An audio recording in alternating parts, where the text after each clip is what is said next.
Welcome to Tackle Fanatics TV, and in this episode of TFTV, Drennan's John Arthur meets Alan Scotthorne to run you through the Drennan AS pole rig range.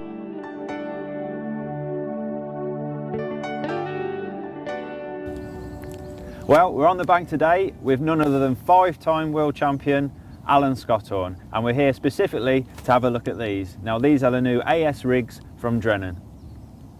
Now, those two initials A and S, they obviously stand for Alan Scotthorne, and I know he's not going to put his name to something lightly. So, Alan, we've spent a long time developing these, I understand? Yeah, we've took about 18 months. I mean, 18 months to get the floats up and running so we can use them. So, you know, there's quite a lot of finer details gone into this commercial range of floats. And there's obviously 4 styles in the range, so that should cover pretty much every commercial fishery situation you're going to encounter, and for all sorts of species. Is that right? Yeah, I mean, you know, we've got F1s, we've got carp also, your bigger carp, your smaller carp, and also silver fish. Yeah. So these floats will actually cover all of the type of fishing that you would do on a commercial.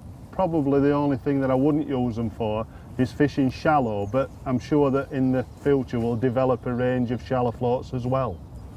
So, I mean, these are actually based on your own original diagrams and specifications and everything. I've actually seen a folder like this thick with all the original sort of diagrams and drawings and correspondence and things. Yeah, so there's a lot of information and a lot of detail has gone into this, and you've spent a long time perfecting them, haven't you? Yeah, and I think probably last year, John, there were more 200-pound weights of carp caught on our commercial fisheries than what's ever been caught before.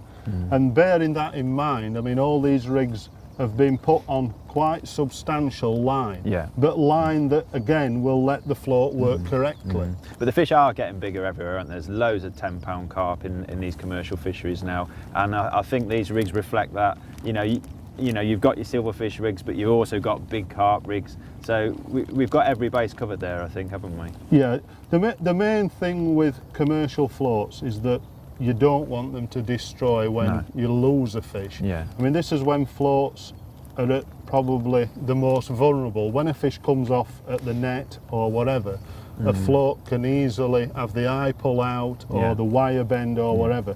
These floats are built so that we don't have that problem. Well, there are 4 rigs in the range, and they are based on the 4 AS floats that you use. So I think that brings us quite nicely on to have a look at these floats in a little bit more detail. Yeah. Well, there are 4 styles of pole rig in the AS rigs range, and they all use these. Now, these are the new AS pole floats that Alan has also had a hand in the design. And well, Alan, just tell us a little bit more about them. The first thing that strikes me is this blackened spring eye. Yeah, if I can just take hold of them 4 floats. Right, the blackened spring eye is a different eye to what the normal spring eye is. The normal spring eye has an open eye to the actual eye itself, where the line can get caught at the side of the body. This spring eye has got a formed eye, so the line can't pass up the side of it, so it's very difficult for the line to break on the actual eye itself. And of course, because they're blackened in, they look nice and they blend in with the float also. And a spring eye, obviously the reason people use a spring eye is it can't physically be pulled out, can it? No, it's actually attached. The spring eye is attached to the bristle rather than into the balsa body. And this is quite important because at the base of the bristle there's a plastic insert that forms a solid part to the bristle so that the actual eye can't pull out of the actual float because it's on the bristle itself. So you're not going to destroy the eye. And it's also strengthening the bristle as well, I'm assuming. So it strengthens the bristle can't break off because of the plastic insert. I think all the time I've been using these floats I've maybe broke one bristle off when I've been caught in the far bank, and the bristle's just snapped off. But 99% of the time, if you lose a fish, the bristle's still intact, which is, you know, what you need. You need the float to be very, very durable because we're fishing on commercial. And they're all hollow bristles as well? Everyone's a hollow bristle. Now, the other problem on commercials, a lot of the smaller lakes, you've got vegetation on the other bank, and you need to be able to see the bristle.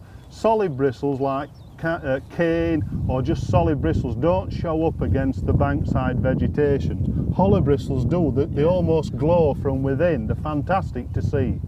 And they just shine like a beacon, basically, don't they? But plus, you've also got obviously yellow, orange, and red colours there as well to choose from, because not everyone likes a red tip, do they? And a lot of people can only see yellow. That's actually something that I insisted in, that we had 3 different colours, because not everybody's eyes are the same. I know Stevie Gardner can only see a yellow top float, you know, and he's part of the England team, and all his floats are yellow. So you need, the 3 different colours just to suit everybody. And the last part about the floats is obviously this body as well, isn't it? It's got a special paint on it, I believe.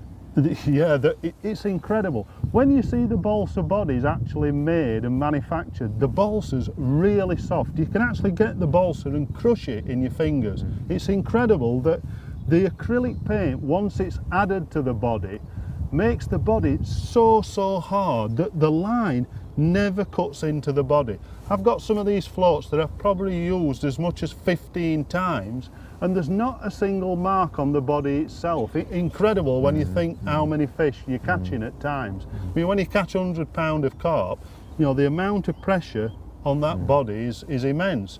And to use a float 15 times just shows how hard the acrylic paint is. It's all about durability, I think, with these floats, and the whole rigs in general, isn't it? So these are perfect for commercial fisheries, perfect for your everyday angler that just wants something that's going to be durable and just last, isn't it? So I think the next thing we'll have a look at these pole winders. Yeah, no problem.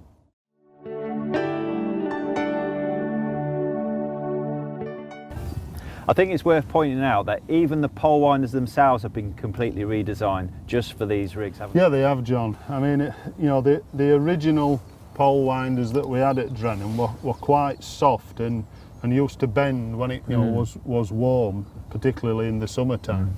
So Peter, being as meticulous as he is, wanted to develop some much stronger, more durable winders.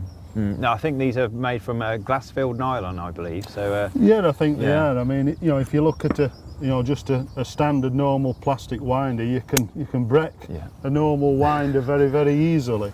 So to have a winder that's going to last and not destroy is a good thing. Well, if you look at these ones, I mean, this is the winder we built on, and you can do anything with that, and it's just not going to break, is it? So things like that mean, well, try it with your hands. Yeah, but very, very difficult to destroy. Yeah. I mean, they're a much stronger substance. Yeah.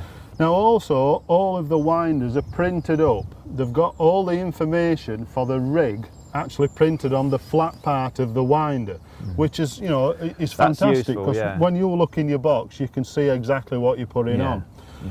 Also, another important part of them, the hook length is not bent around the end of the winder. The 15 centimetre hook length, the hook hooks up at the bottom of the winder, so the hook length is perfectly straight. And this is a good point, because that's what's presenting to the fish, that hook length.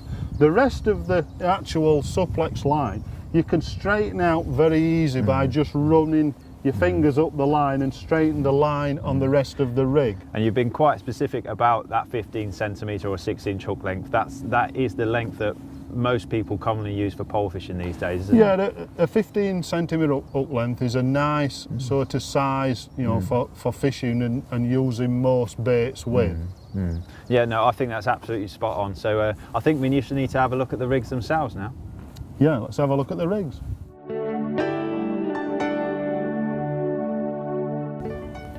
Okay, the first rig in the range is this one, the F1 Carp. Now that utilises the AS1 pole float, doesn't it, Alan? So just tell us a little bit more about it. Right, the AS1 rig is developed for fishing for exactly what it says, for fishing for small carp and F1s. It's a float that I'd use for fishing maybe from 4 metres out to even 16 metres. It's got quite a fine bristle. It's got a 1.5 mil bristle at the top, which is, again, you can see quite easily because it's a hollow bristle, and just a 0.6 wire stem at the base of the float, so the float sits well even in conditions like we've got today where you've got a bit of wind. And what about the line and hooks then? What are we looking at? The line on the rig is 0.18. Now of course you can change the hook length, but the hook length is 0.15. So you've got an 0.15 hook length to an 18mm main line. And what about the hook and the hook baits that you'd use with this rig? The hook is a size 16 wide gate pellet. Again, you can use pellets with this hook, you could use maggots, you can use corn, you can use various baits. So it's a versatile bottom fishing rig, basically. It's a bottom fishing rig that you can use with multiple baits. Let's have a look at the shotting on this rig. A lot of my rigs now carry a spread bulk of shot. And this is an F1 float, an AS1 float with a spread bulk of shot above a 15cm hook length. And this is a standard rig that I'd start with on any venue where I'm fishing for these type of fish. Now you could bulk this shot all together, pull it down into a bulk if you wanted to make more positive bites. Sometimes when the fish are feeding well, a block of shot is better than a spread bulk. So that's your starting point then? That's the starting point. There's other things you can do with the rigs as well. I mean, above the actual float, you could also put maybe some back shots above the float. So you may have to add back shots to your rig, but you could also fish the line very, very short above the float as well. So it's up to you to decide what to do with the line. There's 3.5 meters of line to this rig that needs to be cut down to the right distance once you've plumbed up. Quite important. Yeah, I'm saying it's a brilliant all-round rig. I mean, if I had to just use one rig out of this range, this one would be the most versatile of the lot, isn't it? For F1s and smaller carp up to £5, this rig is perfect. Now, if you were catching bigger carp, a lot of our venues have got carp up to 10, 15, even £20. There were one caught at Whiteacres at the weekend. Then I'd step up to the AS2, so we can now have a look at that float in more detail. Okay, the next rig in the range is the big carp. Now that sounds right up my street, Alan. It's got an AS2 pole float, so just tell us a little bit more about it. Yeah, again, there's lots of venues now where our carp are getting bigger and bigger. I mean, I fished it down at Whiteacres at the weekend and there was one 22-pound caught. It was actually foul hooked in the tail, Grant Albert. Right. Foul hooked in the Always tail, been but got lucky, it in. Right, with this float it needs a much thicker bristle because you're often fishing with slightly bigger baits, maybe luncheon meat, cubes of luncheon meat, double corn, worms, full dendrobinas even at times. So you need a slightly thicker bristle, and the AS2's got a 1.75mm bristle attached to the top, a little bit longer also bristle than the AS1. Again, it's got the 0.6 wire to the bottom, but the body is slightly more bulbous. Often when you're fishing for carp, you may have to nail a bait and sit very still with a bait and wait for a bite. So that's why the body of the float is slightly more bulbous, so it will anchor a bait on the bottom. Again, the line, John, has been stepped up. I mean, you know, the weights in the summertime, if we have a summer like we had last year, and you know the temperatures are up, the weights will be up, and the fishing will be very good. It's not just fish you hook in the mouth sometimes as well, like you just said, in a tail anywhere. Yeah, you just need a durable rig. Look as well. Yeah. So the line on the rig is 20mm line is very, very strong. Important that you leave the actual bottom rubber of the float down from the body. It's better to be like 15mm below the actual base of the float, so that there's less pressure from the eye on that 0.20mm line. That's a very, very good tip. So it's an 0.20mm main line to again a robust hook length 0.18 supplex hook length per 15cm hook length. The hook again has been stepped up slightly. It's a wide gate carp 14, which, you know, when you're putting on worms and bigger baits, double corn, baits like that, the hook will take that bait easily. And is it shotted the same as the AS1 rig? It's shotted slightly different. I think when you're fishing for bigger carp, the bites are a lot more positive. So it's just got a bulk of shots and 2 droppers below it. Right, sounds pretty good. So I think that's the rig I'll be setting up hopefully this summer. Let's move on to the next rig, and I think it's for a little bit more delicate fishing in mind. Yeah, the AS3 rig is certainly different to this one. Okay, that's big carp covered. Now we're going to move completely to the other end of the spectrum, and the Silver Fishing F1 rig. Now that uses an AS3 float, which is my personal favourite float in the whole range. Yeah, I must admit it's a cracking float, this one. I mean, the AS3 was developed for fishing with casters and fishing on the drop. But of course, a lot of our commercials, where you've got silverfish, you've also got F1s, and you can catch these fish regularly on casters. I mean, a few weeks ago, I had 41 pound of silvers and 41 pound of F1s for an 81 pound catch using this type of float with casters. Casters are a brilliant bait for these type of mixed fisheries, and casters work really well with this float, purely because of the bristle. I think the bristle is a 1.25 millimeter bristle, a much finer bristle, and also the body of the float is more elongated than a carp style float. Of course, coupled with the carbon stem, for fishing on the drop with casters is absolutely perfect. I think it's important to say as well, I mean, I use these with 4mm expanders all the time as well, and maggots and corn even as well at times. When it's in winter time, when the water temperatures are quite low, this type of float, because you're fishing for fish that, you know, bite more delicately, this float works really well, even, you know, in winter conditions. But of course, when summer comes and you're fishing for mixed fish, casters and, you know, them type of baits, small pieces of luncheon meat even, pieces of corn, you know, fishing corn on the hook, this float works really well. So it's a finesse style rig, and I think the line and hook reflects that as well, doesn't it? Yes, it does. Yeah, the actual line on the rig again has been cut down. You've got an 0.15 diameter main line, and then the hook length is a 0.11.7 hook length. A light hook length on quite a heavy main line, but I always like to fish with a slightly heavier main line than what the hook length is, because if you start hooking bigger fish, you can step up to a bigger hook length. I also think that thicker line as well helps alleviate tangles as well, doesn't it? So, yeah, it certainly does. You get very few tangles with that slightly heavier main line. And what about the shotting pattern on this rig? What are we looking at? The shotting pattern I keep quite simple, because when you're fishing with casters, throwing casters all the time and fishing down to the bottom, I like to just have a small bulk and 2 droppers, but again, small shots, just number 10s. I think that's important as well to note that all these rigs, they're using like number 8s, number 9s and number 10 shot. There's no huge BBs and AAs or really bizarre shotting patterns. These are based on your own diagrams. I've seen the diagrams, and every rig you stipulate exactly where each shot should be. These are the shotting patterns that I often use for commercial fishing. Yeah, no, I think that's really important to say. So let's just move on to the last rig in the range, the Margin Carp. Okay, the last rig in the range is the Margin Carp. Now that sounds like a real animal rig to me, so tell us a little bit more about it. Yeah, when you're fishing for margin fish, I mean, often you're fishing for big fish that, you know, you don't need finesse to catch them.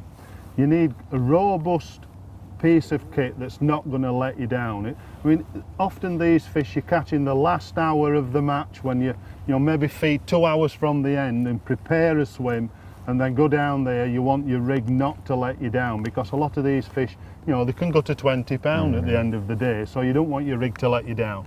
The float, the AS4 float, again is quite important. It's got a carbon stem, there's no wire that can bend or anything. It's got a slightly elongated body, but at the top of the body, the 2mm bristle supports bigger baits like worms. When you're fishing like 2 dendrobinas, 1 dendrobina on the hook, you don't want a faffy little bristle on the float. You want a proper bristle that'll support that bait. I've seen you today using big bunches of maggots as well, haven't you? Yeah, big bunches of maggots, corn. Them type of baits, double corn, are brilliant for margin fish, because it's a big visible bait that they can pick up on. So you tend to show a little bit of bristle then when you're margin fishing as well, do you? Or? Yeah, I'd shot it so virtually all of the bristle is showing. I rarely shot the bristle down, I try to leave it all up. A lot of the bites are very positive, quick unders that you need to lift on. It's important to fish usually quite a short line. You know, if the wind allows you to fish a short line above the float, cutting the line on the float on the actual rig now is about 2.5 meters, 2.5 meters long, and you need to cut that line down. Once you've plumbed up, you need no more than sort of 1/8 inch of line above the float, unless it's windy, and then a longer line with back shots is then better. Why is that shorter line there then? Is that so the fish hook themselves more, or stability, or I a think bit of everything? when you get a fast bite, if you've a short line on, you can just pick into that fish very quickly. Right. So a shorter line is quite necessary. So sometimes the fish could even hook themselves. So. Yeah, it's quite possible. Yeah. Sometimes they pull the pole down. The line on the rig is 023. Very, very strong, 8.9 pound line. You're not going to break that, You're are not you? going to break it. You know, you don't want this rig to let you down, so the 023 line won't let you down. When these fish come in the margins, they only come for one thing, John. They come to eat. So there's no point in faffing about with light kit. The hook length again is 020. 020 hook length, very, very difficult to break. Now, other things that you've got to consider, often when you're fishing in margins, there's stones on the bank and also, you know, obstacles in the water as well. So the 020 line is very, very difficult to break. And I know the hook's my favourite pattern for margin fishing, the aptly named Margin Carp, isn't it? So I think, is it as a size 12 in this? A size 12 Margin Carp, you can fish a big bunch of maggots on it, 2 dendrobinas, double corn, a couple of big pieces of luncheon meat. There's, you know, a lot of baits that you can fish on a size 12 hook down the side. And same as I said, these fish are not finicky. When they come in the side, they're coming in to eat because it's that time of the day. Often, same as I've said, I'll feed 2 hours to go. When you go down there, you know, they're waiting for you, the big lumps. So this is an out-and-out bagging rig, and if you're going to do a big weight, that's the rig you want. That's the rig you want for catching big weights down the margin, there's no doubt about that. Brilliant.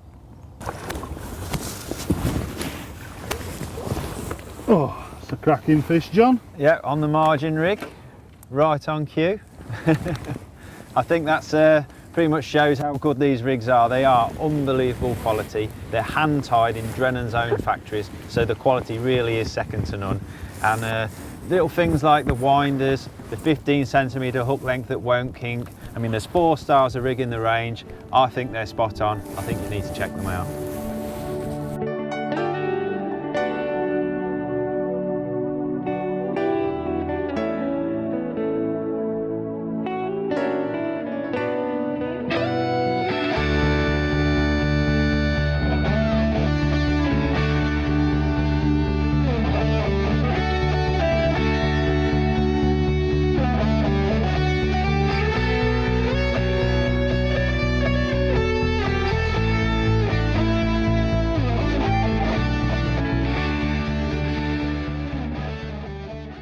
You've been tuned in to Tackle Fanatics TV. Tackle Fanatics stock a huge range of Drennan products at the best prices around. We also stock a vast selection of caution match tackle along with hardware. To see our selection, log on to www.tacklefanatics.co.uk. Remember, Tackle Fanatics also offer finance to make your tackle purchase more affordable.